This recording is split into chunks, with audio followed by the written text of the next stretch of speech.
오늘 말씀의 제목입니다. 성령의 임재를 사모하라. 요즘에 교회들을 보면 모든 일이 이 시대의 메타가 너무 빠르잖아요. 그러다 보니까 사실은 설교할 주제들은 너무 많아요. 저는 그렇습니다.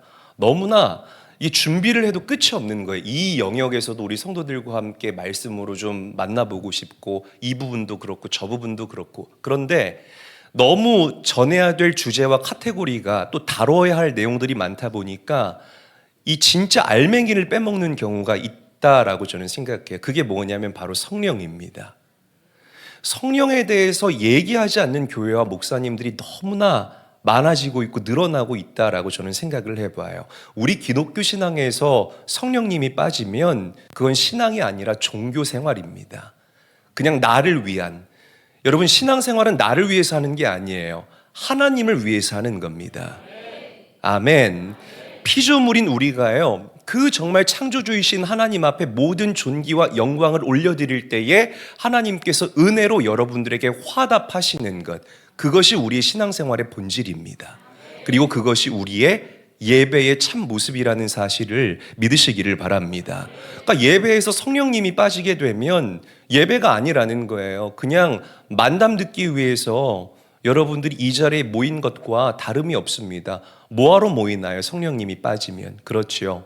집에서 뭐 넷플릭스 보니까 또 뭐 하나 떴던데, 그거 오늘같이 추운 날 이불 뒤집어 쓰고 그거 보면 얼마나 좋겠어요. 그렇지 않아요. 예배에 성령님이 빠지면 절대 안 된다는 거죠. 찬양할 때도 마찬가지입니다. 이 찬양 가운데에서도 성령님께서 빠져버리게 되면 그것은 그냥 우리의 이 감정의 뽕에 취해서 부르는 유행가와 1도 다르지 않다라고 저는 생각을 해봐요. 자, 우리 사도행전 2장 1절에서부터 2절까지의 말씀 함께 한번 읽어볼게요. 한 목소리로 읽습니다. 시작. 오순절 날이 이르미래 그들이 다 같이 한 곳에 모였더니 호련히 하늘로부터 급하고 강한 바람 같은 소리가 있어 그들이 앉은 온 집에 가득하며. 자, 오순절이라고 그랬어요. 한번 저를 따라합니다. 오순절. 이 오순절은 이 하나님의 모든 이 신약과 구약 통틀어서 하나님의 역사의 시작과 굉장히 밀접한 관련이 있는 그런 절기이다라고 저는 말씀드리고 싶습니다. 자, 먼저 구약 성경을 예를 들어서 말씀을 드릴게요. 애굽에서 430년 동안 종살이하던 그 이스라엘 공동체가 이제 마지막 10번째 재앙, 이 첫 장자의 죽음의 그 재앙을 어떻게 피했습니까? 유월절에 어린 양을 잡아서 그 피를 문의 좌우 설주와 문 임방에 발랐잖아요. 6월절에 바른 거예요. 6월절에 잡아서. 자, 그렇게 됐을 때 죽음의 천사가 그 어린 양의 피를 강력한 구원의 증거로 보고 그 집을 넘어갑니다. 웨이브 했다는 거예요. 유월했다는 거예요. 패스 오버 했다라는 거죠. 그래서 그 피, 어린 양의 피로 말미암아 사람들이 구원받고 살아나게 되는 그런 하나님의 놀라우신 은혜를, 생명의 역사를 경험하게 된 줄로 믿습니다. 자, 6월절이잖아요. 그 6월절을 기점으로 해서 50일입니다. 6월절을 기점으로 해서 이제 출애굽을 하잖아요. 출애굽을 하고 이 광야에서 한 40주야를 그들이 행진을 하다가 모세가 시내산에서 하나님을 만나요. 그래서 하나님께 이 율법을 받아요. 이게 모세와 이스라엘, 이 하나님과 이스라엘 공동체가 맺었던, 이 아브라함 이후에 맺었던 새로운 언약의 갱신 사건입니다. 그리고 하나님께서는 이 기쁜 날을 기념하기 위해서 그날을 오순절, 다른 말로 77절이라고 그렇게 부르시기 시작했어요. 자, 이걸 잘 기억해야 됩니다. 자, 그런데 신약도 똑같아요. 예수님께서 언제 잡혀가셨죠? 6월절에 잡혀가셨어요. 언제 잡혀가셨다고요? 6월절. 우리가 예수님을 부를 때 뭐라고 부르죠? 어린 양이라고 부르잖아요. 그러니까 보세요. 이 구약에서도 어린 양, 6월절이 어린 양의 피를 갖다가 문에 그 좌우 임방과 설주에 발랐을 때 죽음의 천사가 넘어갔던 것처럼 어린 양으로 이 땅에 오신 예수님께서도 6월절에 잡혀가셨다는 겁니다. 그리고 십자가에 달리시고 죽으셨어요. 부활하신 지 이 40일 동안 부활하시고 나서 40일 동안 당신의 제자들과 유하면서 하나님 나라에 대한 말씀 그리고 천국 복음에 대한 놀라운 이야기들을 제자들에게 들려주셨습니다. 그리고 예수님께서 승천하시고 난 이후에 며칠 지나지 않아서 오순절날 77절이에요. 이 오순절날 마가의 다락방에 불과 같은 성령이 임하게 됐다라는 거죠. 할렐루야. 그러니까 하나님께서 성령 시대를 여는 새로운 커버넌트, 새로운 언약의 갱신을 이 오순절날 이 마가의 다락방에서 당신의 제자들에게 이루셨다라는 것을 성경이 우리에게 이야기를 하고 있다는 것입니다. 이를 통해서 신약의 교회가 시작이 됐다라는 거예요. 여러분들이 잘 아는 역사가 요세푸스라는 사람이 있어요. 요세푸스의 이 기록에 의하면 유대인의 명절, 이 절기, 이 유대인의 명절에는 세계 각처로 흩어졌던 이 주이시들이 예루살렘으로 모인다고 합니다. 그런데 그 숫자가 약 100만 명 정도가 된다는 거예요.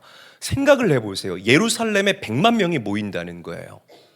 저는 100만 명을 실제로 본 적이 없어서 이게 가늠이 되지를 않습니다. 그런데 그 숫자가 정말 어마어마할 거라고 생각을 해봐요. 그런데 그 예루살렘 성전을 중심으로 해서 이제 이 절기 예배가 드려지는 거예요. 100만 명이 동시에 예배를 드리는 겁니다. 장관이겠죠. 제사장들은 거룩한 예복을 입어요. 레위인들은 이 찬양대의 사명들을 보통 감당하잖아요. 그러니까 레위인들은 이 찬양대가 몇만 명일 겁니다. 몇만 명이 목소리를 맞추어서 송축해 내 영혼 찬양을 하면 막 온몸에 전율이 오를 거라는 거죠. 여러분 얼마나 그들이 악기를 잘 다루겠습니까? 화려한 오케스트라가 몇천 명이서 악기 연주를 하고 그리고 그 유대인들, 그 순례자들은 성전 뜰에서부터 쫙 펼쳐져서 하나님을 예배하는 그 명장면이 그 유대인의 명절, 그 절기 때마다 펼쳐진다는 거예요. 저는 이 말씀을 쓰다가 온몸에 전율이 돋았어요. 그렇게 제가 또 이게 줄 맞추는 것 굉장히 좋아하잖아요. 그런데 그들이 쫙 줄을 맞춰서 막 100만 명 이상이 하나님을 찬양한다고 생각을 해보세요. 막 소름이 돋을 것 같아요. 그렇죠? 자, 그런데 보세요. 이 오순절날 이와는 대비되게 마가의 다락방에 120명이 모여 있었다는 거예요. 이미 예루살렘에는 100만 명이 모여 있는데 그들은 거기에 가지 않았어요.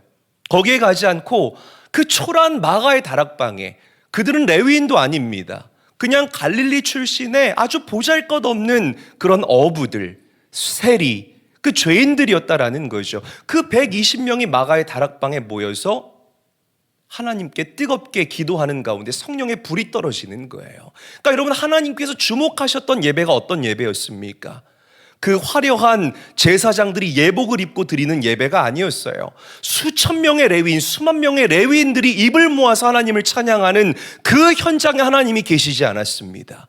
120명 소수였지만 정말 성령을 갈망하면서 하나님께 부르짖었던 그 마가의 다락방 가운데에 성령 하나님께서 임재하시고 하나님께서는 그들의 모임을 더 기뻐하셨고 주목하셨다라고 성경은 오늘 저와 여러분들에게 이야기하고 있다는 것이에요. 여러분, 하나님께서는 이 마가의 다락방의 성령 강림 사건을 통해서 구약 시대의 모든 예배에 마침표를 찍으셨습니다. 더는 짐승을 잡을 필요가 없다는 거죠. 더는 짐승을 잡아서 계속 이 예배 드릴 때마다 내 죄를 짐승한테 씌워야 돼요. 그리고 그걸 잡아 죽이는 거예요. 여러분 그거 잡아 죽일 때마다 막 피가 터지고 막 살점이 떨어져 나가는데 그걸 바라보는 나의 마음이 어떻겠습니까? 짐승 내 손으로 잡아야 되잖아요. 이제 더는 그런 예배를 드릴 필요가 없다는 거예요. 흠없는 어린 양 되신 예수 그리스도께서 십자가에서 죽으셨고 누구를 대신해서? 나를 대신해서. 할렐루야.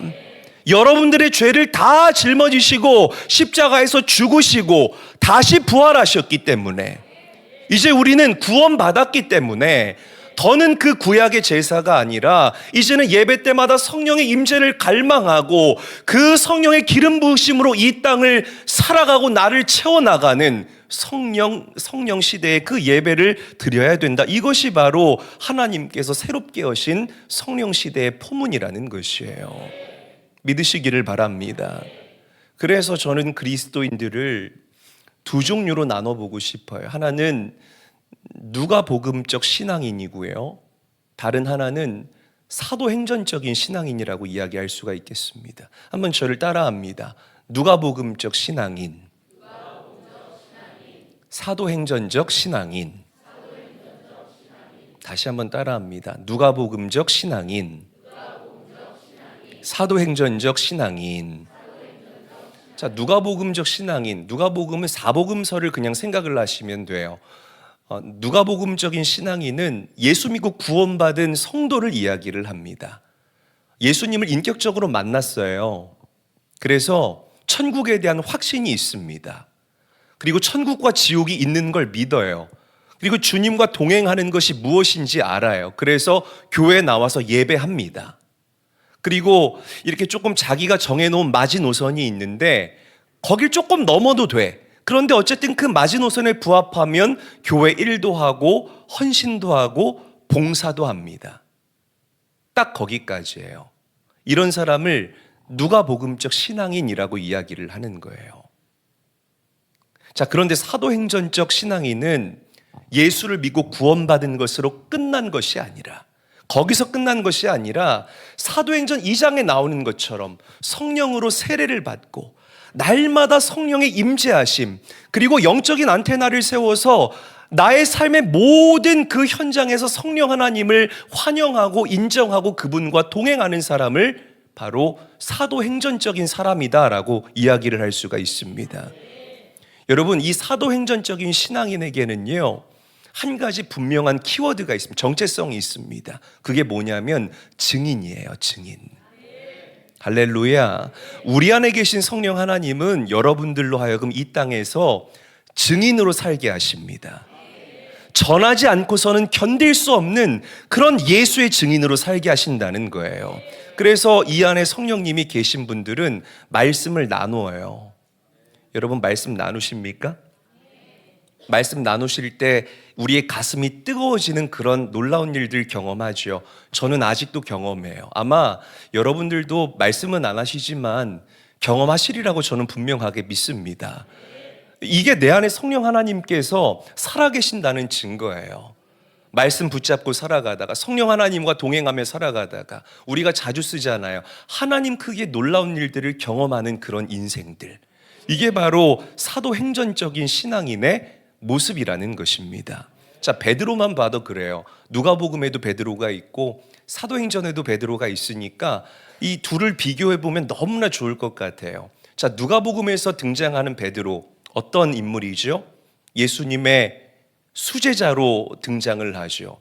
예수님께서 제자들에게 너희는 나를 누구라 하느냐라고 질문했을 때에 베드로가 당당하게 대답합니다. 주는 그리스도시요 살아계신 하나님의 아들이십니다. 소름 돋는 고백이죠. 이 베드로의 신앙 고백이 아주 기초, 주춧돌이 되어서 그 위에 하나님의 몸된 교회가 세워진 것 아닙니까? 이런 기가 막힌 고백을 했던 베드로가, 이런 베드로가 예수님의 십자가 사건 앞에서 여지없이 무너지고 맙니다. 도망가잖아요.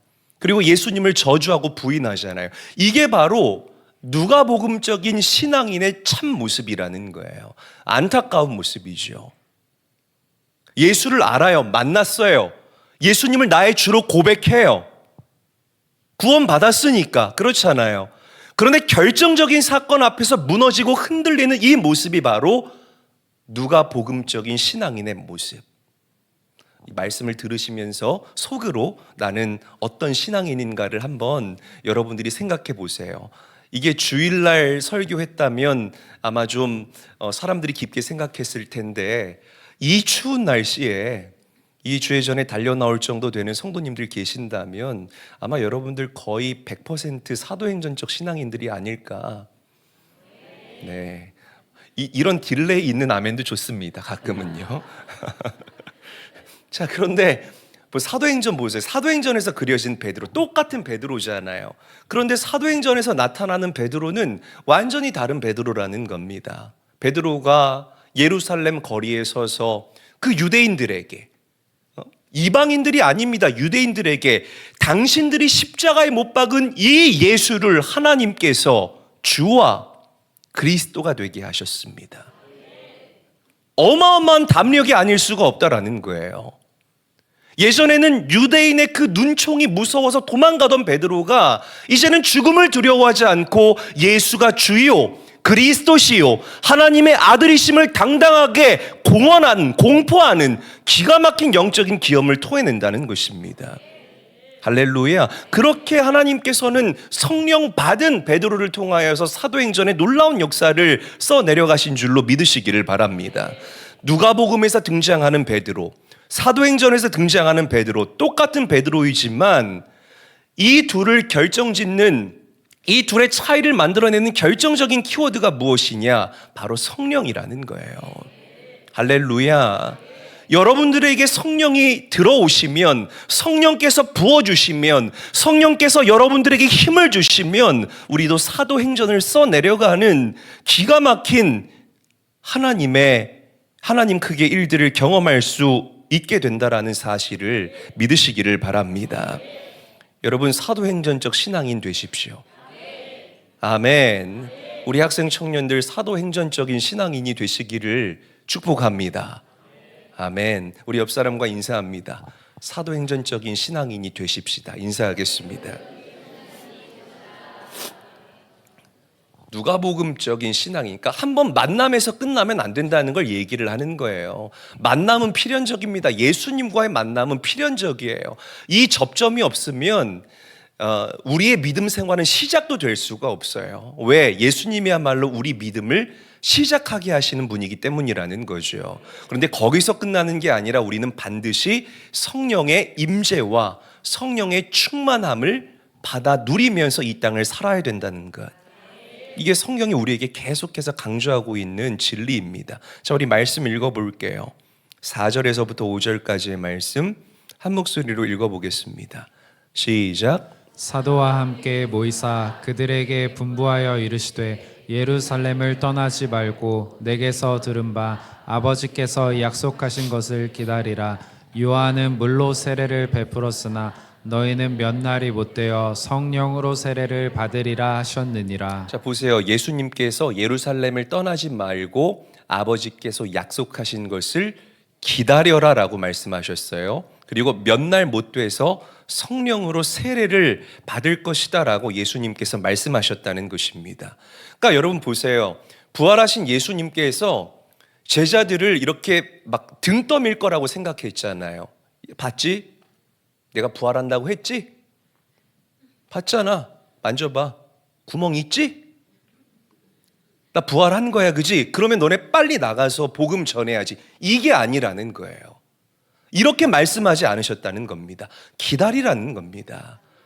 뭐 할 때까지? 성령으로 세례를 받을 때까지 기다려라 라고 예수님께서는 제자들을 오히려 붙잡으셨다는 거예요. 이 말은 무엇이냐면 사도행전의 역사는 나의 그 능력과 그 나의 뜨거움, 나의 감정적인 이 올라옴으로 써내려가는 그런 역사가 아니라 성령의 능력으로 써내려가야 하는 하나님의 역사이고 하나님의 말씀이다라는 것을 주님께서 오늘 저와 여러분들에게 이야기하고 있는 것입니다. 아멘. 여러분, 성령께서 여러분들을 강권하셔야 우리는 되는 인생 삽니다. 그리고 블라썸의 인생을 살아갈 수 있게 되고요. 여러분들 각자의 삶의 영역에서 사도행전의 역사를 써내려가는 기가 막힌 인생들이 될 줄로 믿으시기를 바랍니다. 사도행전의 역사는 이 펜으로 우리가 글을 쓰잖아요. 요즘에는 이 타이핑으로 많이들 하지만 저는 아직도 이렇게 펜으로 글을 많이 써보려고 애를 씁니다. 이 종이와 펜의 질감이 주는 이 전달력이 있어요. 저는 그걸 알아요. 그래서 뭐 다 아시겠죠. 우리 다음 세대들이 그걸 이게 조금씩 이렇게 뭐라 그럴까요? 잊어버린다는 게 참 마음이 아프지만 하여튼 펜으로 쓸 때 주는 전달력과 감성이 있잖아요. 그런데 이 사도행전의 역사는 이제일이라는 펜촉으로 쓰는 역사가 아니에요. 저로 말씀을 드리자면, 그러니까 우진이 인생 가운데 역사하시는 하나님의 이야기들을 써내려가고 살아가려면 송우진이라는 펜으로 써내려가는 게 아니라는 겁니다. 나라는 펜촉으로 써내려가는 것이 아니라 나라는 펜촉은 빼버리고 성령님이라는 펜촉을 끼워서 써내려가야만 내 인생의 사도행전의 역사가 쓰여진다는 것이에요. 굉장히 중요한 개념입니다. 우리의 인생도 마찬가지예요. 여러분, 인생이라는 이 페이퍼, 종이를 보면 이게 보통의 종이잖아요. 그런데 인생이라는 종이, 우리 인생이라는 종이는 이렇게 매끈하지가 않아요. 매끈하면 얼마나 좋아, 그렇죠? 매끈하지가 않아요. 이렇게 희고 곱지도 않아요. 뭔가 더러운 것이 잔뜩 묻어있고 울퉁불퉁합니다. 또 어떤 사람 인생의 종이는 특수한 재질로 코팅이 되어져 있어요. 아무리 나라는 펜을 가지고 눌러 쓰려고 해도 내 인생에 스토리가 쓰이지를 않는 거예요. 그런데 성령의 펜촉을 끼워서 내 인생의 종이에 하나님의 히스토리를 써내려가면 기가 막히게 쓰이는. 만년필 써봤어요? 만년필 써보고 싶으신 분들은 제 방으로 오세요. 제가 한번 구경시켜 드릴게요. 몽블랑. 네. 지금 안 쓴 지 오래돼서 나오는지 모르겠는데요. 하여튼 그 매끈하게 쓰여지는 그 성령의 펜촉, 그래야만 여러분들 특수 코팅된 여러분들 인생의 페이퍼에 하나님의 역사, 그 사도행전의 역사가 쓰여져 내려간다라는 이 진리를 반드시 기억해야 됩니다. 성령 하나님께 여러분들 인생에 주인의 자리를 내어드릴 수 있는 우리 사랑하는 제일교회 모든 성도님들이 되시기를 주님의 이름으로 간절히 축원합니다. 옆 사람과 다시 축복합니다. 정답은 성령님입니다. 인사하겠습니다.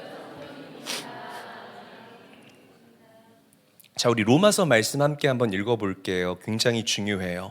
로마서 8장 9절 말씀 우리 한 목소리로 읽어보겠습니다. 시작. 만일 너희 속에 하나님의 영이 거하시면 너희가 육신에 있지 아니하고 영에 있나니 누구든지 그리스도의 영이 없으면 그리스도의 사람이 아니라. 성령님이 그 사람 안에 와서 여러분들 안에 거해야만 그 사람이 비로소 예수의 사람, 하나님의 자녀다라고 일컬을 수 있다라고 성경은 우리에게 이야기하고 있습니다. 여러분, 성령의 내주와 성령의 임재는 달라요. 제가 이걸 설명을 해드릴게요. 성령의 내주는 단발성 사건입니다. 한번 일어나면 끝인 거예요. 그 성경이 뭐라고 이야기를 하냐면 우리가 예수님을 인격적으로 만나잖아요. 그래서 하나님의 자녀가 되는 그 순간 하나님께서 저와 여러분들에게 값없이 주시는 선물이 있습니다. 그게 뭐냐면 성령님이에요. 할렐루야. 예수를 영접하는 순간 성령 하나님께서 여러분들 마음 안에 좌정하시고 여러분들을 통치하시는 놀라운 역사가 일어나게 되는 줄로 믿으시기를 바랍니다. 자, 그런데 성령의 임재는 달라요. 성령의 임재는 매일같이 우리가 경험해야 하는 하나님의 능력이고 힘인 거예요. 할렐루야. 예배 시간마다 우리는 성령의 임재를 경험해야 돼요. 찬양할 때마다 우리는 성령의 임재를 경험해야 되고 기도할 때마다 성령의 부으심, 기름 부으심을 경험할 수 있어야 됩니다. 그래서 조금 영적으로 민감한 성도님들은 이 예배 가운데에 성령의 임재가 이렇게 없잖아요. 이 없을 수가 있어요. 성령의 임재가. 그 왜 그런지 그 이유를 다 설명을 드리면 오늘 한 새벽 3시에 끝나야 되니까 오늘 준비한 것만 할게요. 이게 예배 시간에 성령의 임재가 없고 뭔가 여러 가지 이유로 그러면 이 사람들이 점점 이렇게 마음이 허전해져요. 그리고 이렇게 영적인 배고픔을 느끼게 됩니다.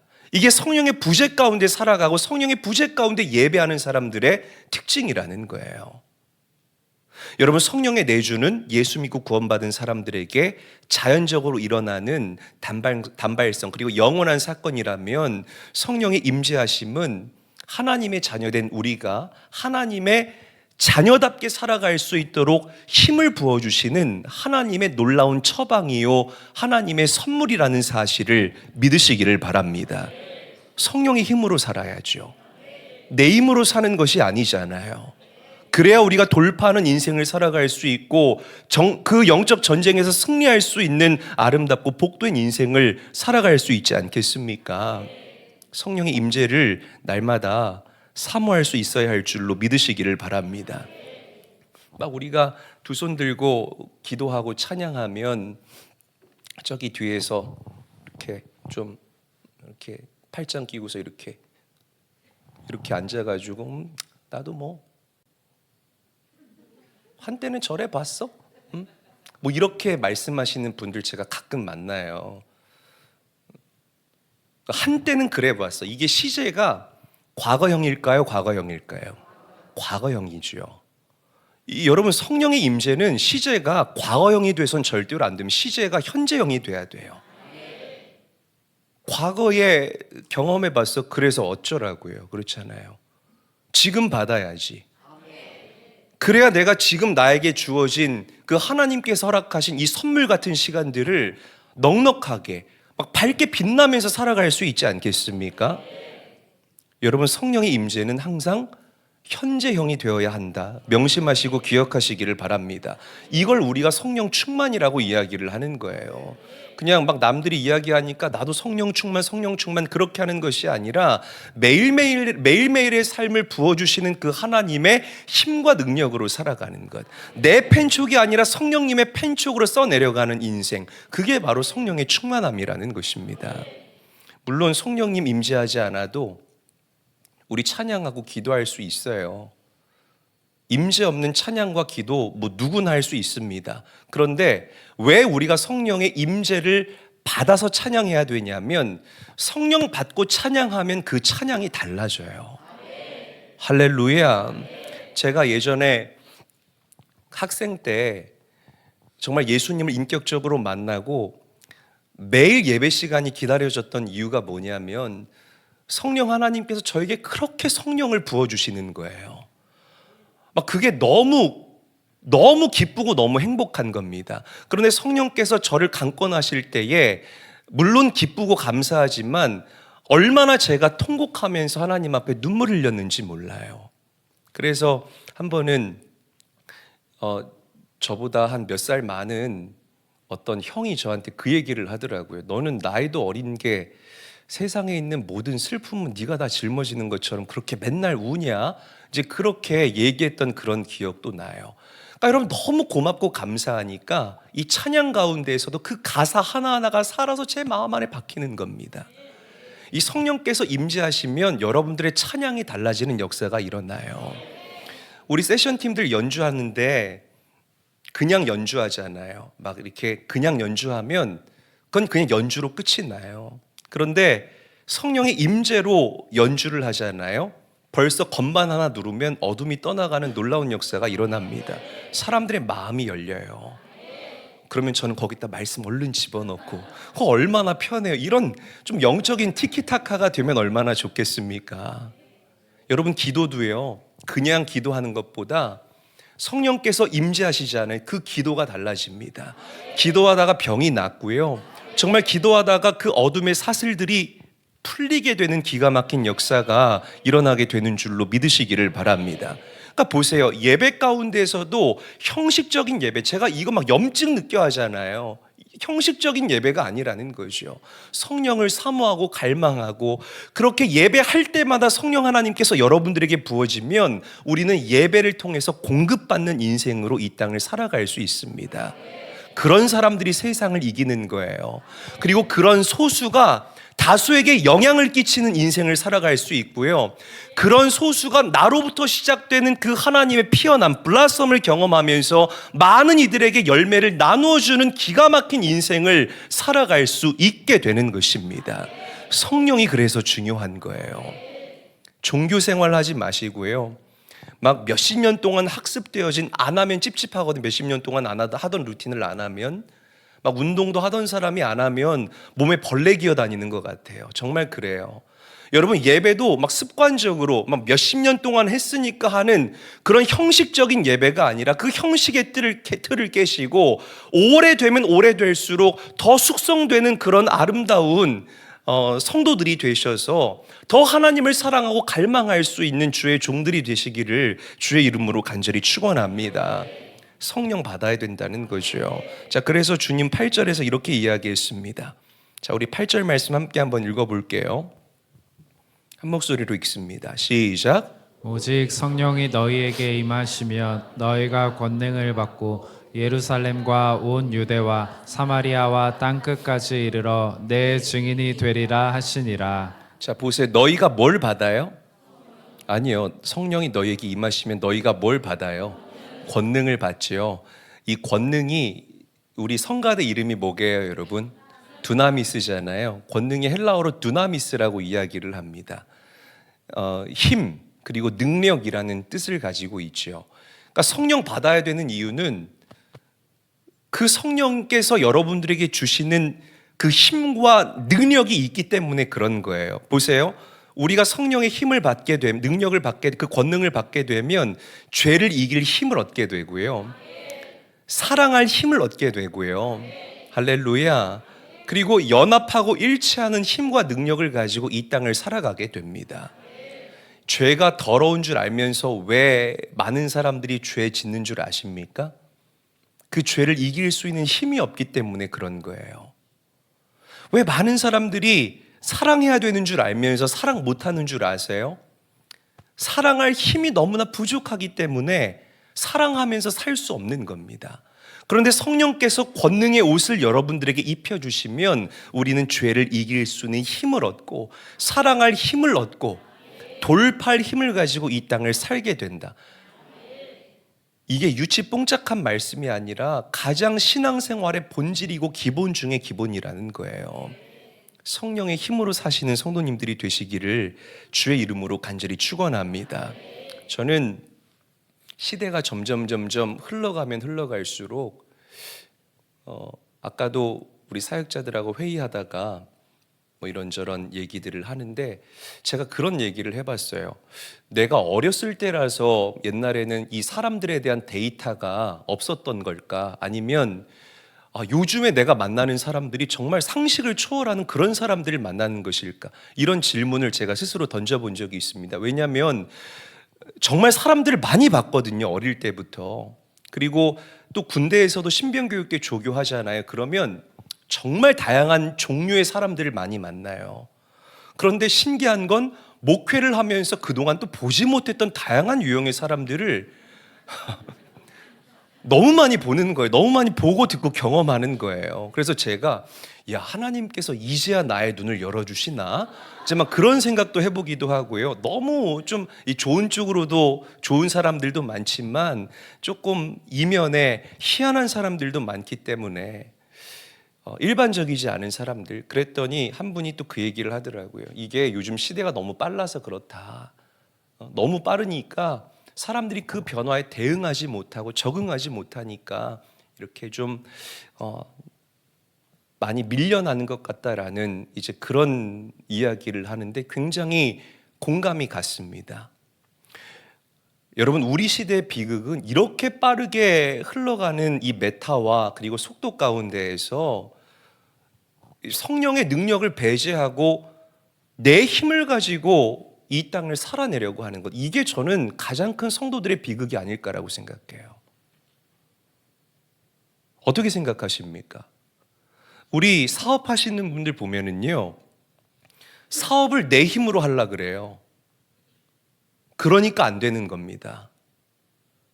여러분, 하나님께서 주시는 지혜를 가지고 기업을 경영해도 될까 말까인데 내 지식과 내 경험치, 막 굉장히 올드한 20, 30년 전에 있었던 그 데이터를 가지고 지금 메타에 적용을 하려고 하니까 될 리가 없다라는 거죠.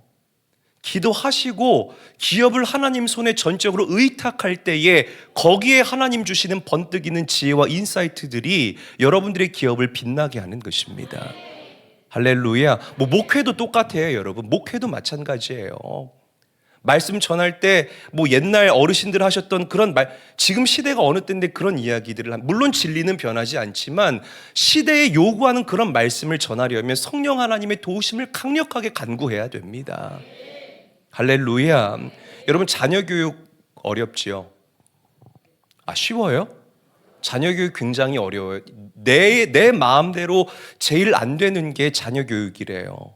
제가 이번 주에 목사님들 또 만나서 이야기를 하는데 우리 아들을 보내라는 거죠. 그래서 한 1년에 한 번, 한 달에 한 번 만나면 그렇게 부모와 자녀와의 사이가 좋아진대요.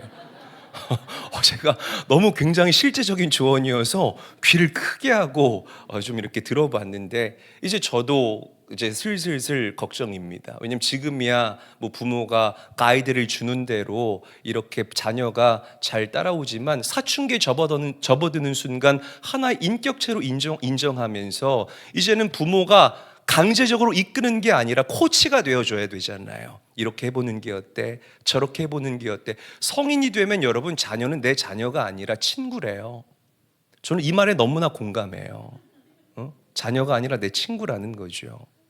이게 좀 버릇없다라는 그런 의미에서가 아니라 나와 함께 같이 늙어가고 같이 인생 살아가는 둘도 없는 내 친구가 바로 여러분들의 자녀라는 겁니다. 자녀들 교육 어떻게 하실 거예요?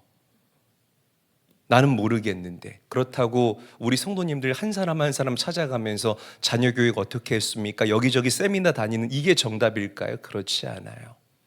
여러분 성령 하나님께서 여러분들에게 지혜를 주시면 우리는 복음으로 자녀들을 기가 막히게 양육할 수 있는 아름답고 복된 부모가 될 것입니다. 자녀에게 존경받는 부모. 제가 이번 주일에도 설교하겠지만 여러분들 자녀가 훗날 이해하는 그날이 올 거예요. 그랬구나. 한번 저를 따라 할게요. 그랬구나. 제가 이거 왜 따라라고 하는지 주일날 되면 알아요. 다시 한번 따라합니다. 그랬구나. 이 풀어짐이 여러분들 자녀들에게 찾아온다는 겁니다. 성령의 도우심으로 여러분들의 자녀들을 양육하면요. 여러분 내 힘이 아니에요. 권능, 두나미스, 하나님께서 위에서부터 아래로 부어주시는 그 힘. 할렐루야. 우리 인간이 만들어내는 힘이 아니라 위에서부터 아래로 부어주시는 그 힘과 능력, 그 힘을 의지하며 살아갈 때 우리는 되는 인생, 열린 인생, 블라썸의 인생을 살아갈 수 있다는 겁니다. 모든 영역에서 말이에요. 정말 단 하나의 영역도 하나님께서 놓치지 않게 하실 줄로 믿으시기를 바랍니다. 성령 받으십시오. 성령의 힘을 의지하시기를 예수님의 이름으로 간절히 축원합니다. 네 가지 얘기하고 간단하게 얘기하고 끝내겠습니다. 자, 우리가 어떻게 성령의 임재하심을 경험할 수 있을까? 첫 번째는 예수님을 내 인생의 주인 삼아야 돼요. 한번 저를 따라합니다. 예수님을 내 인생의 주인 삼아야 된다. 다시 한번 따라합니다. 예수님을 내 인생의 주인 삼아야 된다. 이런 얘기가 있어요. 길가에 예수님이 서 계시는데 1번, 2번, 3번 이 세 사람이 차를 타고 지나갔대요. 그런데 첫 번째 사람은 예수님이잖아요. 그래서 차를 멈추고 예수님이니까 너무 예수님이 반갑더래요. 그래서 창문을 열고 예수님, 예수님 반가워요. 예수님 이것도 한 3번만 빨고줘 주세요. 예수님 너무 반가워요. 그런데 제가 너무 바빠서 저 가야 돼요. 다음에 또 봬요 예수님 하면서 이 첫 번째 사람은 차를 몰고 그렇게 갔대요. 그런데 두 번째 사람도 똑같이 예수님을 만났는데 두 번째 사람은 예수님을 당신의 차에 태우더래요. 예수님 타세요. 제가 오늘 지금 좀 시간이 많은데 어디 가시고 싶으세요? 예수님이 말씀하시면 제가 어디든 갈게요. 그렇게 얘기를 하대요. 첫 번째가 나아 보여요? 두 번째가 나아 보여요? 두 번째. 자, 이제 세 번째 사람입니다. 세 번째 사람이 차를 타고 가는데 또 예수님을 만난 거예요. 그런데 예수님을 차에 태웠어요. 태웠는데 예수님께 당신의 그 자동차의 운전대를 넘겨드렸다고 합니다. 그러면서 이렇게 얘기했대요. 예수님 가시고 싶은데 가요. 예수님이 좋아하시면 나도 좋습니다. 예수님 가시는 곳에 저도 따라갈게요. 라고 얘기를 했대요.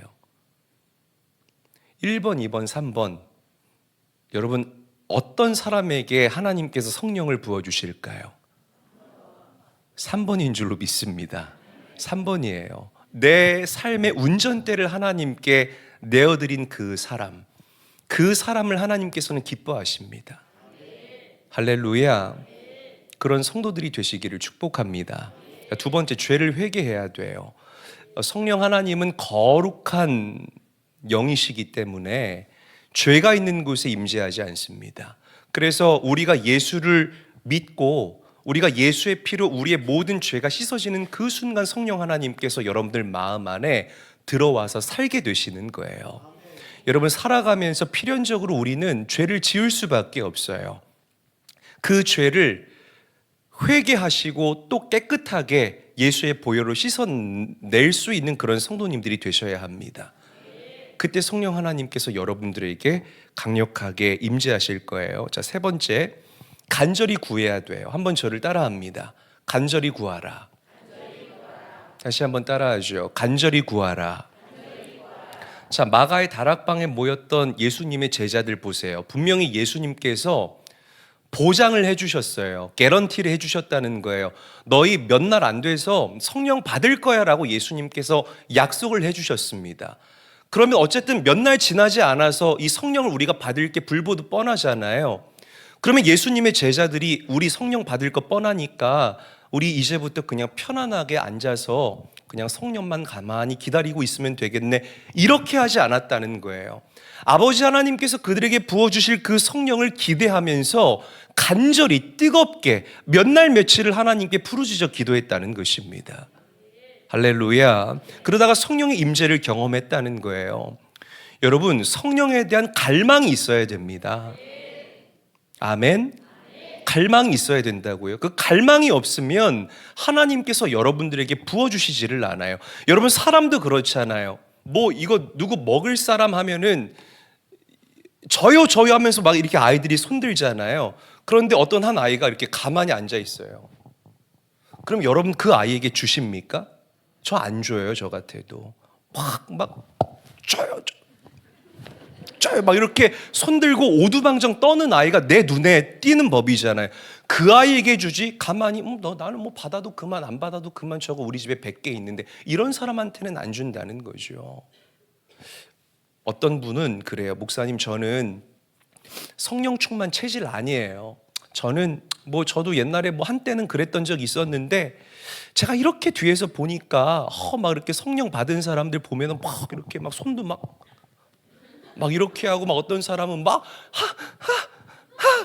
이렇게 웃기도 하고, 어떤 사람은 막 울기도 하고, 어떤 사람은 뒤로 자빠지기도 하고. 목사님, 저는 MBTI도 극I고요.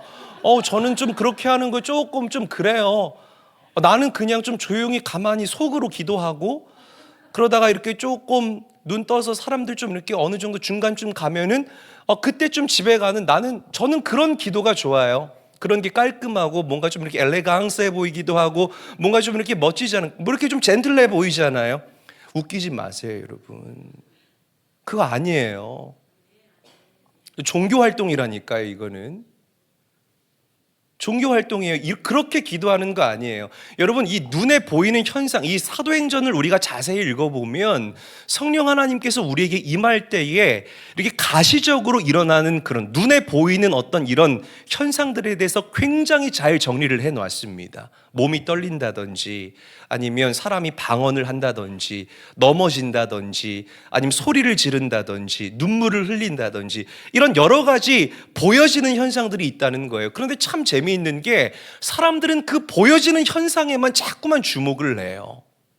성령 하나님께서 우리 내면에 임할 때에 우리 내면에 임하는 정말 세상이 줄 수 없는 그 샬롬과 내적 치유에는 주목하지 않고, 보여지는 현상의 질에 겁을 먹고 보여지는 현상을 부담스러워하는 그런 사람들이 얼마나 많은지 몰라요.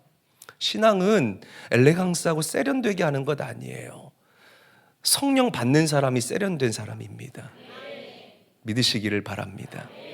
성령 받아야 돼. 목사님, 저는 그런 거 안 해요. 아니에요. 그렇지 않습니다.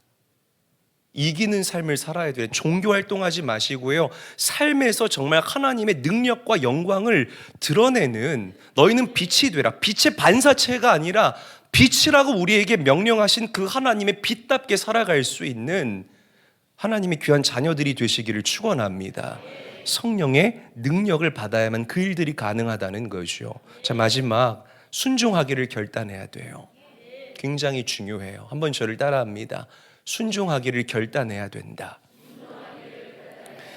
제가 주일에도 말씀드렸지만 지지난주에 말씀드렸던 것 같은데 순종은 doing이 아니라 being입니다.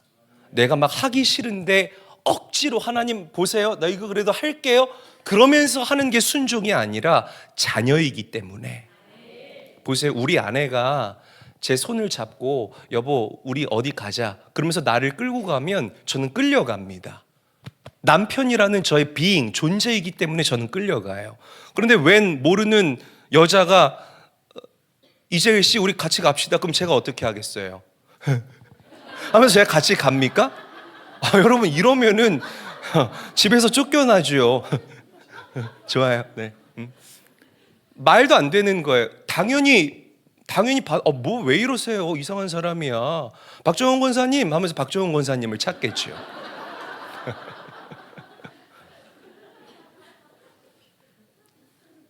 존재가 주는 이 힘이 어마어마한 거예요, 여러분. 믿으시면 아멘 합시다. 여러분 하나님의 자녀 맞습니까? 자녀이기 때문에 순종은 너무나 내추럴하고 너무나 자연스럽게 나오는 우리 믿음의 사람들의 성품이다라고 저는 믿습니다. 순종이 성품이 되게 하십시오. 할렐루야. 더 큰 소리로 아멘. 순종이 여러분들의 성품. 하나님은 나에게 틀림없이 좋은 것을 주실 나의 아버지이니까라는 이 존재적인 믿음이 여러분들을 정말 구별되게 할 거예요. 여러분 믿음 생활 대충 하지 마시고요. 정말 확실한 영적인 소속감과 정체성과 그리고 성령의 힘으로 믿음 생활할 수 있는 우리 제일교회 성도님들 되시기를 주의 이름으로 간절히 축원합니다. 정리할게요. 성령께서 임해야만 우리는 권능 그리고 힘을 받고 예수의 증인으로 이 땅을 살아갈 수 있음을 믿으시기를 바랍니다. 그리고 성령께서 반드시 여러분들에게 임재해야만 그때부터 여러분들 개인의 인생 가운데 개별적 사도행전의 놀라운 역사가 쓰여지고 또한 이루어져 간다라는 이 진리를 믿으시기를 바랍니다. 남의 간증만 듣고 고개 끄덕끄덕거리고 남의 간증만 듣고 부러워하는 그런 인생이 되는 것이 아니라 정말 하나님께서 여러분들에게 행하신 그 일들을 마음껏 사람들에게 전하고 간증할 수 있는 사도행전적 성도님들로 이 땅을 살 수 있게 되시기를 주님의 이름으로 간절히 축원합니다.